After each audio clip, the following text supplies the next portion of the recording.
Hello there. Is this Louis Ozawa? This is Louis. Hello, Louis. How are you, sir? Fine, thanks. How are you? Doing all right, thanks. We appreciate the call. We really appreciate your time today. All right, Man, so good to hear your voice. good. All right. Thank you. First off, right away, Yeah. how are you feeling? I'm feeling good. Yeah, you doing all right? Is it yeah. completely gone, or? Yeah, it's completely gone. I've been symptom-free since March 26th. Oh, Yeah. it's been that long. All right, so you're almost a Yeah, month. yeah, yeah. Okay, good. And your Yeah. family's okay? Everybody's good? Everyone's good, yeah, Glad to hear thankfully. it. Yeah, Yeah. yeah, because I have a young baby, 6 months old, and Right. yeah, I was really worried about him. But yeah, we're all doing well. Thank you. And the pit bull too, right? Yes, Atticus is doing well too. Yeah, I used to have a pit mix myself. Best dog they're in the the best world. dogs. Yep, the Best dogs. sweetest Yeah. things, right? All right, yeah, absolutely. Very nice. All right, good. Glad to hear everybody's okay over there. Okay, so again, we appreciate your time. We're very excited to have you here. Big fans of the show, by the way, of Hunters, which is currently Fantastic. streaming. Thank you. Sure, right there on Amazon. But before we really get into that, want to do a little bit of your background. Sure. First off, I have. I'm Tony. This is Sally, by the way, and I also have my son Zachary here, who's he's actually a film student right now. So he's trying to get into as we all know, it's not an easy field. So how did you get into it? I know your mother was a model and an actress at one point.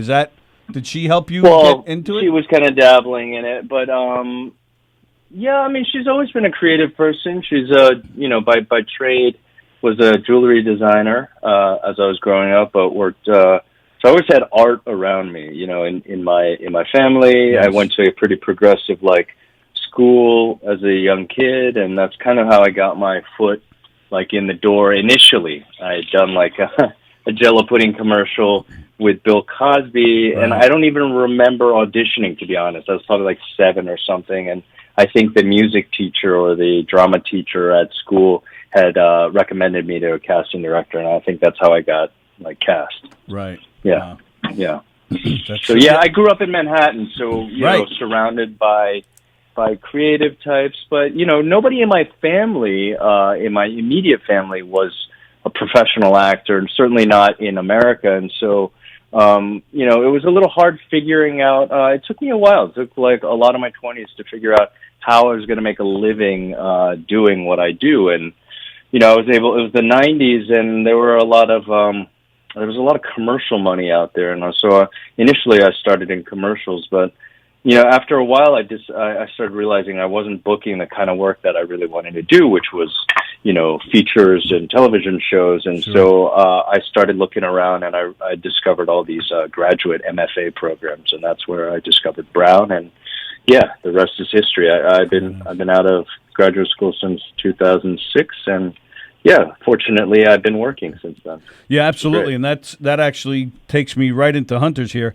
Because you're living pretty much every actor's dream here. You're not only making a living, but playing a deep, flawed character, working with a smart script, along with a Pacino.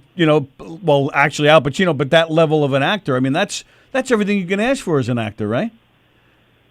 And then some. We got Sure. Dylan Baker, and we've got Lena Olin. We got Right. so on and so forth. Yeah, Josh Radnor, as you know, and Logan Lerman. Yeah, I mean, the list goes on and on and on. There's so many reasons why this is the dream job. I know, that's what we're all worried about. It seems like at the last episode, half the cast is Right. we're all worried about, so we're all, we want actually, them all to stay. Yeah, me and Tony actually know, watched the season twice just because we loved it so much. Oh, fantastic. Thank you, Sally. Yeah. I mean, I'm obviously biased, but Right. when you're making it, you don't know how it's going to turn out. We know so little of the whole picture because we're shooting different pieces of a giant puzzle, and it was a real kind of pleasure for me to watch as well. Yeah, because you don't really. Until you read, do you get the whole script? You just get your scenes. Do you know what's going on throughout the whole thing? What's going to happen, or you have to watch? You have to actually watch. We get a script at a time, so you never know what's going to happen. You could be dead in the next script. Sure, yeah. No one knows, yeah. So what was your reaction? What was your reaction to the your final scene? That was a pretty big scene there. Yeah, I don't know how you feel about it, but we actually had a big discussion here on the show that we just weren't. If you haven't seen the season or you haven't seen it yet, we told everyone like a week ago, like right. Just you had to watch it because we're going to be talking about spoilers. Stuff. Right. We're not going to hold back. Yeah. Absolutely. We're tired of not talking about it. So to see. That must have been. How did you feel when you read that scene? Yeah, I mean, Hitler? first off, for the season to end on that is insane. Right. And the creepiest thing about that scene were those kids, man. Those kids were. Yeah, your look, your expression. Something weird about them. They were in lederhosen, and they all look like little Ryan Goslings or something. I was like, scary. Yeah, and your expression, like looking at them, you could tell it's like mostly acting, but also like, what the heck? It really, there was so many twists and turns. That last episode, especially, so many twists and turns. Like, what the hell is happening here? There's a lot going on there. And to be honest, we shot a lot more. A lot of stuff had to be cut. A lot of storylines.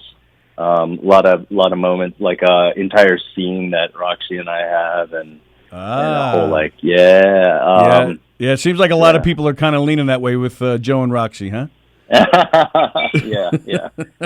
But you gotta. It's TV. You gotta tease it out a little bit, and sure, of course, you have to earn those moments. And there's too many storylines right now to kind of squeeze into one season. And I am actually glad they're gonna kind of develop things slower. Yeah. Yes, which is one of the things we like about the show. There's a lot of development there. There's so many characters that it really couldn't go on for a while. We can see how a lot of the characters develop. Yes. Yeah. The backstory, like Harriet, good guy, bad guy. We're all like, yes. We're like sitting on the couch, rewinding things. Like, who the hell is she on the phone with? Who is that person? Who is she on the phone with? Yeah, everyone wants to know. Wait till season 2. That's right. So, all right. We already gave stuff away that was to edit out. So we were going to ask if you had any inside info on season 2, but we'll have to leave that one alone, I guess. Well, I mean, I can tell you this. I don't know. I mean, I really don't know. I haven't been given the official word, and until I'm given a contract that says, "Hey, we're picking up your option for season 2," I really can't and don't want to jinx it. Don't want to talk about it. But the way it ends, obviously, they're intending for it to be a season 2. Yeah, it's a good show, so I can't imagine why there wouldn't be. But now everything has changed. Oh yeah, sure. You're not even. You can't even film and stuff. So. Well, I would. And where would you film? Right, exactly. Certainly not New York City that got you sick in the first place, right? Oh my goodness. You're like, I'm gonna bubble wrap myself before I come back into New York. Yeah, right. Everybody's filming the scenes with face masks on. Right? Crazy. It gives them more time for the story, though. To develop. It gives everyone would have masks on except the actors. Right. Yeah. So typical. Well, that we talk about because our show is daily, so we talk about it a lot, and then of course, right now, what else is there to talk about? So, and we're based out of a comedy club, so we talk to a lot of comedians and but a lot of different creative people, musicians and whatnot. One thing that seems to be the common thought is that everybody's hoping that because there's so much downtime right now, that people are writing a lot of original ideas, and a lot of positives can come out of this, such as good writing and putting the time in for it. So sure. So we're hoping. Reflecting on that. And it gives you a lot of time to reflect. Yeah. Right, and then a season 2 of a show like this would definitely. Would definitely lift the spirits, because I mean everybody's hopefully not too sick of movies by the time it's over, but the plus side of this is that a lot of people have been also binging the heck out of our show, which is awesome. Yeah, of course. The timing of our premiere and all the marketing happened just before all of this went down. Sure. Had we come out maybe a month later, it would have been a real kind of big blow. We couldn't have done the big premiere that we did and all the kind of marketing, like the billboards and everything. No one would have seen them. Yeah, right, exactly. Yeah. So, all right. So One thing I found interesting, I watched one interview where a girl asked you, she was talking about how she loved the comedic timing. She thought your comedic timing was good. And I don't know, you seem very surprised when she said that. I got to tell you, I was surprised too. One thing I didn't think about, I mean, there are some light moments, but you don't think about, I didn't walk away from watching this with, thinking about comic timing. So I was. Well, I think it's kind of the odd couple dynamic that Radner and I have, Yes, absolutely. Josh Radner and I have. And I'm the straight man in that dynamic, but, we had a lot of fun. Even in the scene we shot, like in the VA hospital. Right. It's not all gloom. Like the top of the scene is quite funny. And, right. Yeah. So yeah. So all right. So all in all, a show like this, because it's such a heavy, deep. It's a heavy topic. There's a lot of deep things going on. So, and especially there's a lot of violent scenes. So, but is it still? Yeah. It's still fun. I would think it must be tough, or really heavy at times. And you mentioned that scene. It must be tough. I wouldn't think it's always fun. Because emotionally, it's got to be tough to really get into a scene like the one that I had the pleasure of being in. Yeah. Do you remember him? I do. That was one of the first. I gotta say, just for the record, I gotta say that really, all of your work really helped the scene. Everyone really committed fully in the moment, and I remember leaning over to Josh and being like, "Wow, everyone here feels like right for the time period and right for their characters." So, cool. It was, for me, I'd been living with that monologue for almost 6 months because that's how I got the job. I auditioned with that monologue. Right. And as an actor, I've always gravitated towards a more dramatic or heavier material. And so, yeah, I'd been kind of itching to do that scene and, not just be the silent assassin and to actually kind of get to reveal a little bit about Joe's backstory and his vulnerabilities. And because he starts out quiet in the first few episodes. You really don't get to see, you don't get the feel of his character. That's right. You see him, but you don't. And it's really after that scene and it develops from there. Yeah, next season they should really develop you, I bet. Yeah. And it's better. I remember when I first my first big gig, Predators. Right. It was the only Hollywood film I'd ever done, and all of a sudden I'm one of the leads of this huge Hollywood franchise. And Robert Rodriguez, who co-wrote some of the script and was our producer, he's like, "What do you think of your role?" And I was just joking. I was like, "Hey man, I wish I could have more lines or something." Right. And he's like, "No man," he was dead serious.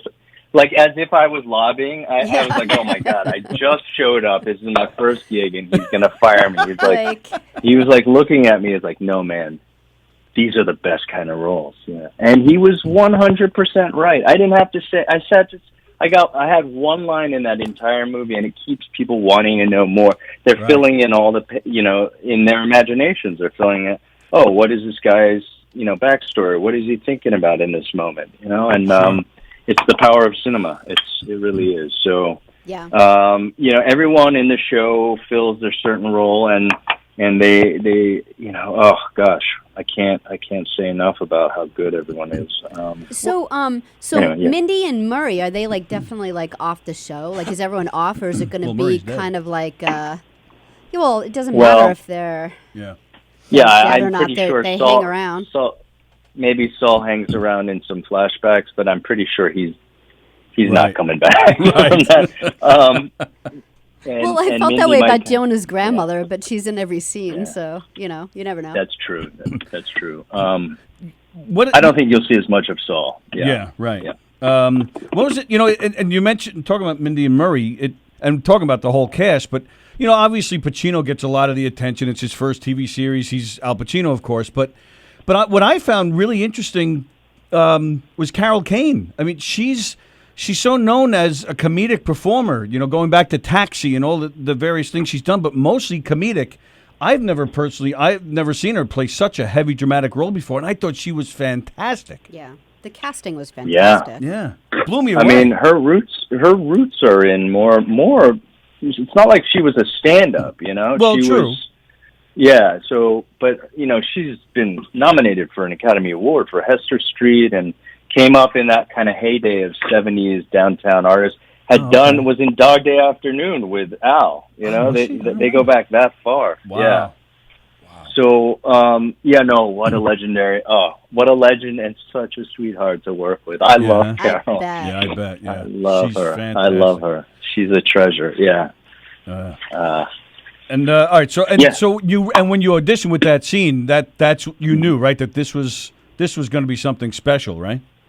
I called my manager. I said, "This is the one. You know, this is it. This is the best script I've read in ever, as far as roles for myself, and as far as a pilot goes. I was only able to read the pilot, but I got to read that scene from episode 7. Right. And I was like, I know that I'm not in the pilot, basically, but I know that they're going to build it up to that point, and I can't wait to see what happens to that point. And sure, I want to be a part of this. And you know, it was in the beginning of pilot season, and my whole goal was just to book this so I wouldn't have to do pilot season, and I could finally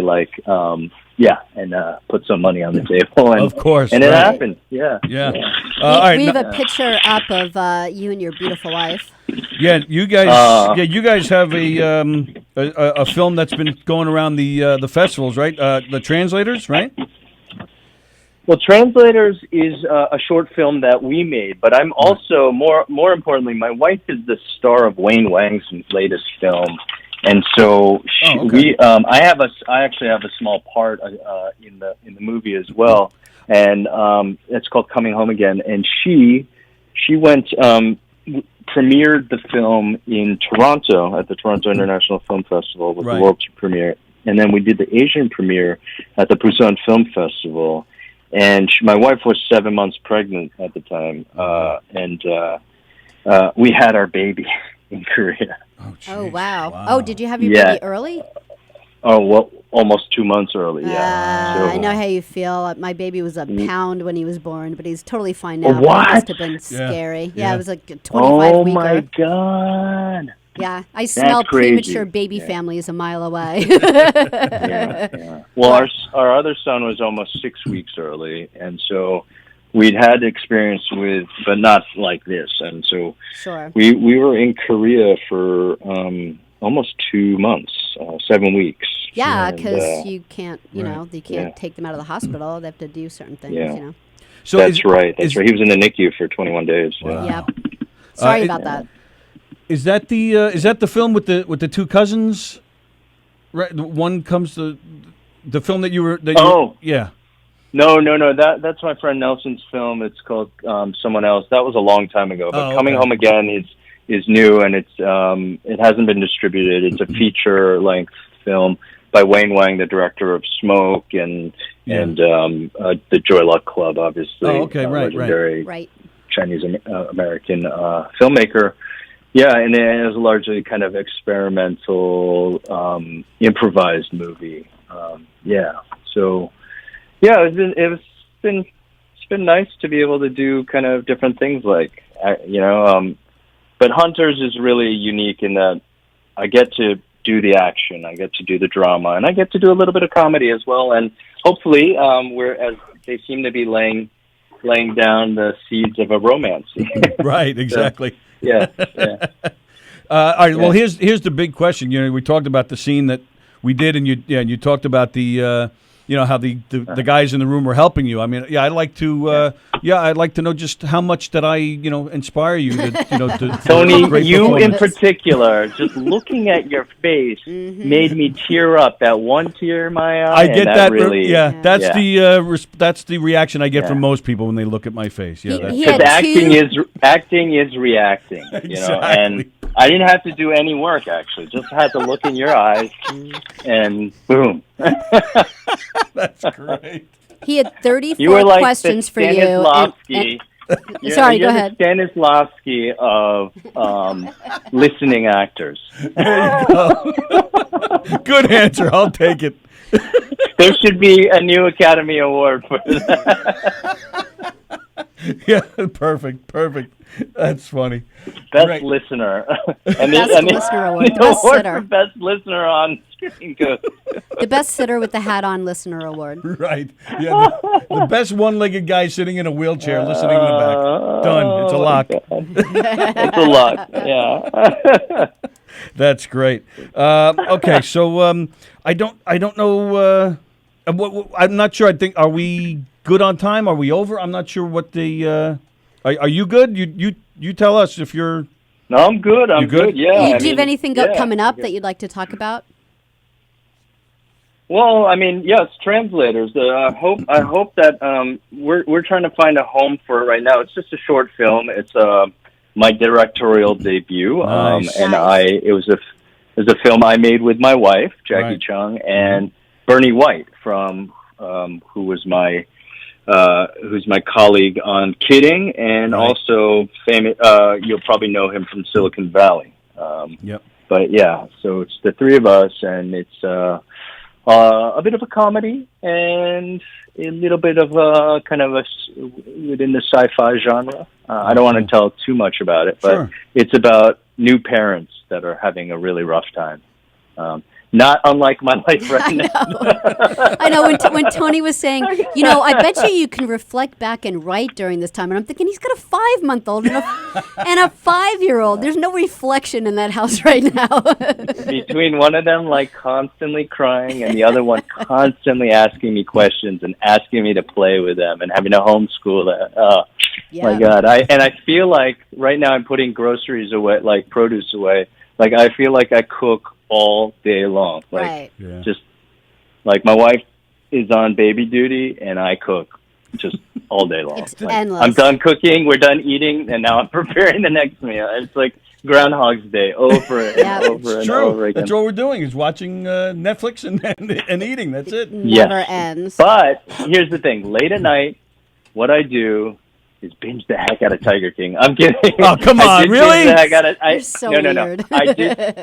I did binge Tiger King when I was like miserable in bed while I was sick. I don't know what it was about it. Just maybe because I was feeling so miserable, I wanted to see people that were more miserable than me. I have no idea. You're like, at least I'm not getting bit by a tiger. Yeah, you're like that. I don't know. We've been trying to stay away, man. I just No. Wow. Listen, I'm past that now. I can probably say I'm past that. I've moved on to more serious fare. We're happy to hear that. And I'm currently actually working on a treatment. Actually, I've been re-inspired to develop this project that has been gestating for years, and it's actually a really kind of similar to Joe's backstory. It's an Asian American story. And it takes place largely during the civil rights era. At the end, and then there's flashbacks to the end of World War II, and there's moments from the early 1980s. But it's a Asian American family drama, Nice. And it was my kind of response to. It's been my response to all the xenophobia that's been kind of always been bubbling under the surface, but now seems to become like a major plot point in our current administrations. I don't know what their kind of grand scheme is, but there seems to be some sort of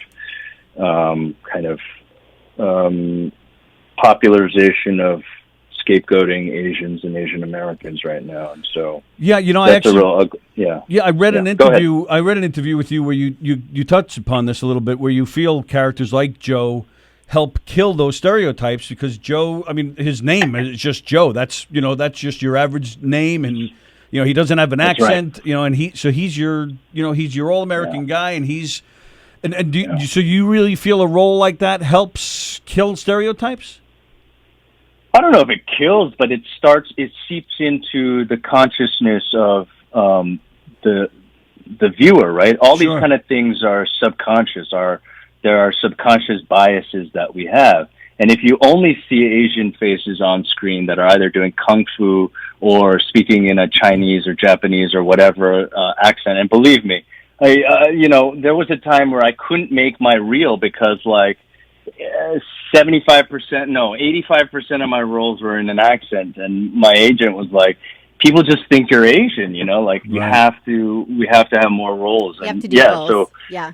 yeah, and yes, absolutely. So to be able to see a guy who looks like me, and to be able to say, "Oh, that's if you live in a part of the country where you don't see very many Asian people, and the only Asian people you see is the immigrant who works in a Chinese restaurant. Nothing wrong with that guy, but that's your entire view of what the Asian population is. Then it's going to be we're going to continue to like perpetuate stereotypes and whatnot. So for people to accept Asians as Americans, not foreigners, is a huge step forward. And I think it's just a tiny step forward, but if there's a whole kind of movement of this, and there's more and more roles like this, we'll see people's views begin to shift. Yeah, I love that. Yeah. Be a part of that. That's awesome. I don't know if I'm glad it came up, because I don't know if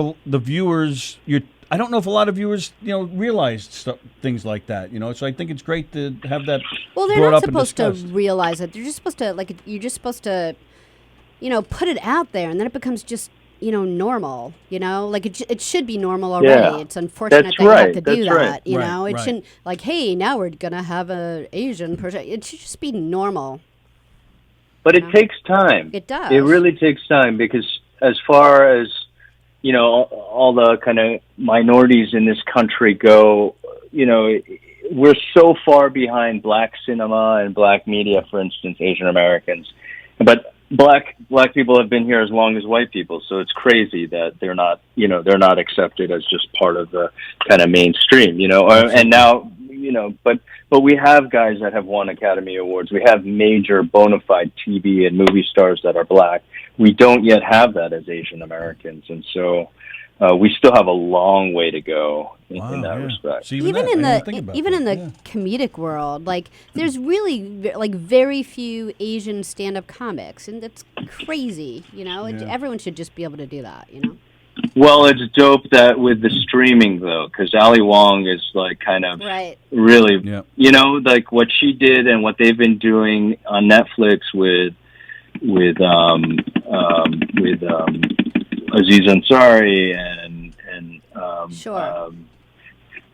oh gosh, I'm blanking on all the names, but I think Ali's comedy show was one of the most streamed, possibly the most streamed comedy specials of all time on Netflix. So we're making, and she's as American as it gets, So Yep. We're making moves. Zach is here, and he's in college, and he's a film student, and he's in New York, and how did you go from how did you know you wanted to go from acting to directing? Did you want to direct it first, and you just kind of fell into acting? I don't know if he's has a question about any advice with a film student coming out. I think Zach, writing and directing. What do you like more, writing or directing?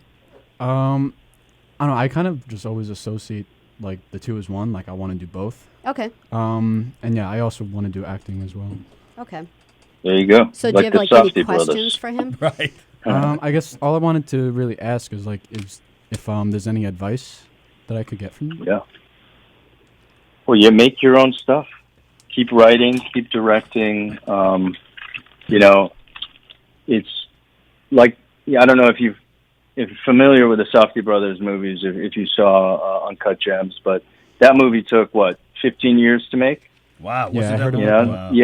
Yeah. So now don't give up on your dreams, and really if you keep creating and keep writing, keep practicing your art, eventually your turn is going to come, and when your turn comes, you better be ready. You better do some good work out there. Right. And that's all I can say is, if you really love it, you'll keep doing it, and you do it because of the love of it. Because certainly we don't do this for the money. Yeah, that's for sure. Yeah. You know what I mean? It's all those years of being poor. Where do you go to school, by the way, Zachary? I'm going to Five Towns College. It's on Long Island. And you're studying filmmaking in particular? Yeah. And he does jobs like he's been able to do like a cameraman job and a couple of like, so he's kind of like inching his way in, and he makes his own stuff, and it's always like really good. So yeah, we're pulling for him. You know, in college I studied photography as well, and I was always interested in being behind the camera as well. And I got a job right out of school in a production company, learning kind of the ins and outs behind the camera as well, because I wasn't sure what I wanted to do. And at the same time auditioning, I still had an agent, and I was still auditioning at the same time. So I was doing it all. But one of the great things about New York is, you know, it's a great town to meet a lot of people. It's a great town to meet a lot of, you know, young filmmakers, young actors, definitely. And kind of start seeing how the best of the best do it. You know, go see plays, and, you know, go see as much as you can. Go to that indie, you know, art house, and go to the film forum. You know, just watch as much as you can and fill up your creative banks. Right. Very nice. Well, I told you when we were first emailing, I think I personally think Hunters, if we get another season or two that were just like season one, I'm telling you, this show will go down with Sopranos and Breaking Bad. I think right now it's that good. So thank you so much. Thank you. It's a bit premature, but yeah. I'm going there. Okay. All right, Louis Ozawa, we thank you so much for your time today. And I know we went over than I think they told me 15 or 20 minutes. So I really appreciate your time. I don't want to keep you too long. I know you got the kids there. Thank you. But yeah, thank you so much for your time. And hopefully when all this is all this craziness is over and you're traveling again, when you're in New York, we'd love to have you in sometime and have some fun with you. Oh, that'd be great. Take care. Likewise. All right. Bye-bye now. Cheers. There you go.